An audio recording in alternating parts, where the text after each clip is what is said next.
Assalamualaikum warahmatullahi wabarakatuh. Alhamdulillah wassalatu wassalamu ala Rasulillah wa ala alihi wa ashabihi wa man walah.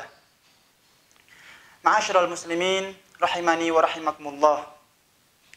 Kita lanjutkan pembahasan kitab Fawaidul Fawaid karya Al-Imam Ibnul Qayyim Al-Jauziyah. Dan kita masih pada pasal yang kelima yang menjelaskan tentang ma'rifatullah atau mengenal Allah. Dan pada saat ini kita akan membahas tentang jenjang ma'rifatullah. Ma'asyiral muslimin rahimani wa rahimakumullah. Tingkatan seorang hamba dalam mengenal Rabb-nya dapat meningkat dari tingkatan mengenal Allah melalui perbuatannya menuju ke tingkatan mengenal Allah melalui sifat-sifatnya.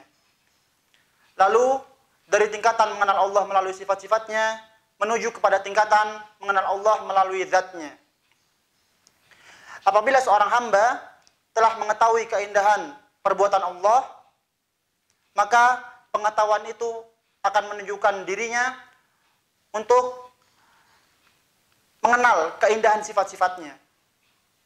Lalu tatkala dia mengenal keindahan sifat-sifat Allah, maka pengetahuannya tersebut bisa menunjukinya untuk mengenal keindahan zat Allah tabaraka wa taala. Adapun contoh keindahan perbuatan Allah dan juga sifat-sifat Allah maka banyak, ya. Betapa banyak tumbuhan-tumbuhan, buah-buahan yang ada di muka bumi ini dengan beragam jenisnya, warna-warna yang begitu banyak, rasanya yang begitu banyak, yang begitu beragam. Dan ini menunjukkan keindahan ciptaan. Dan tidaklah sebuah ciptaan tersebut indah, melainkan pasti menunjukkan akan keindahan penciptanya, yaitu Rabbul Alamin. Dan ini menunjukkan akan keindahan hasil perbuatan Allah dan sifat-sifatnya. Adapun contoh keindahan zat Allah, maka sebagaimana yang disebutkan dalam hadis Rasulullah SAW tatkala disebutkan penghuni surga diajak bicara oleh Allah tabaraka wa taala. Allah mengajak berbincang kepada penghuni surga. Tatkala penghuni surga masuk ke dalam surga, kemudian merasakan kelezatan yang begitu indah, yang begitu nikmat, maka Allah pun bertanya, "Ala azidukum? Maukah aku tambahkan kepada kalian nikmat-nikmat yang lainnya?" Maka para penghuni surga pun kembali bertanya kepada Allah tabaraka wa taala, "Ya Rabb, nikmat apa lagi yang kami harapkan? Alam tubayyib wujuhana, alam tudkhilnal jannata wa tuba'idna 'anil nar." Bukankah engkau telah menjadikan wajah kami putih berseri-seri? Bukankah engkau telah memasukkan kami ke dalam surgamu? Bukankah engkau telah menyelamatkan kami dari api neraka? Maka nikmat apa lagi yang kami butuhkan ya Rabb?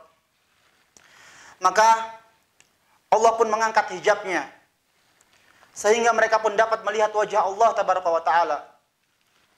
Dan tidak ada kenikmatan yang lebih indah di saat itu melebihi memandang wajah Allah tabaraka wa taala. Maka dari itu Al-Imam Ibnul Qayyim Al-Jauziyah berkata, memandang wajah Allah di surga membuat seseorang melupakan kenikmatan yang lain yang ada di surga. Ma'asyiral muslimin rahimani wa rahimakumullah. Pada hakikatnya hanya Allah lah yang mengetahui pujian yang pantas bagi dirinya. Tentunya pujian Allah terhadap dirinya melebihi pujian makhluk terhadap diri Allah tabaraka wa taala. Dan ini sebagaimana yang diucapkan oleh Rasulullah SAW tatkala salat witir, "La uhsi thana'an 'alaik anta kama asnaita 'alaik 'ala nafsik." Ya Allah, sesungguhnya aku tidak mampu menghitung pujian terhadapmu. Yang hanya bisa memujimu hanyalah dirimu sendiri. Karena hanya Allah lah yang mengetahui kesempurnaan zat Allah. Dan bahkan disebutkan dalam hadis, kelak di padang mahsyar, Allah mengajarkan kepada Rasulullah SAW pujian-pujian yang tidak pernah diajarkan di dunia ini. Ini menunjukkan bahwasanya masih banyak keindahan-keindahan Allah yang tertutup di dunia ini. Sehingga kita tidak mampu memuji Allah seutuhnya. Maka dari itu ma'asyiral muslimin rahimani wa rahimakumullah. Pada hakikatnya di alam semesta ini tidak ada satupun yang boleh dicintai dan dipuji zatnya secara mutlak selain Allah tabaraka wa taala.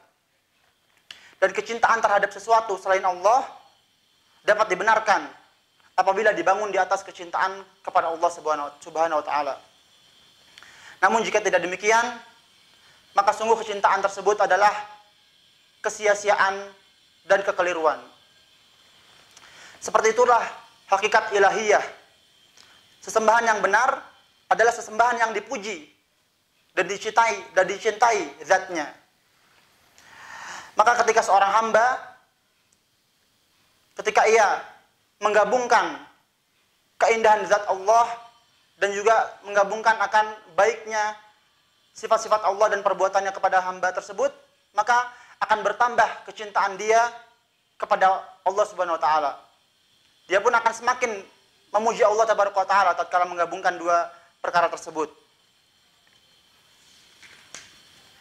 Karena pada hakikatnya ma'asyiral muslimin, kita meyakini bahwasanya tidak ada yang mampu memberikan nikmat baik secara zahir maupun batin seperti yang Allah berikan kepada diri kita.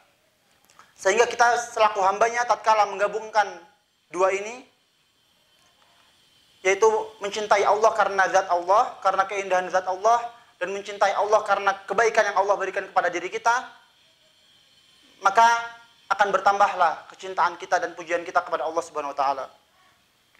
Dan yang terakhir, ma'asyiral muslimin rahimani wa rahimakumullah, kita juga harus yakin, seyakin-yakinnya bahwasanya tidak ada yang serupa dengan Allah Rabbul Alamin.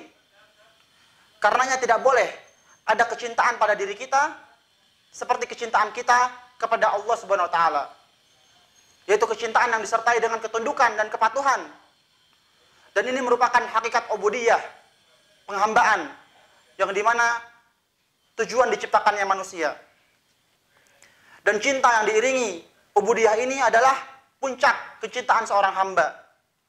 Yaitu cinta yang diiringi oleh ketundukan dan perendahan diri. Dan ini hanya bisa dimiliki oleh orang-orang yang mengenal Allah Subhanahu wa taala. Oleh karenanya, menjadikan cinta seperti ini kepada selain Allah adalah sebuah kemusyrikan yang bisa membatalkan sebuah amalan dan bisa mengekalkan dia di dalam neraka apabila dia mati dalam keadaan tersebut. Waliya'udzubillah. Semoga kita termasuk hamba-hamba Allah yang mencintainya dan senantiasa memujinya dengan penuh ketundukan dan perendahan diri dan tidak memberikan ketundukan kepada selain Allah tabaraka wa taala. Wabillahi taufiq wal hidayah. Wassalamualaikum warahmatullahi wabarakatuh.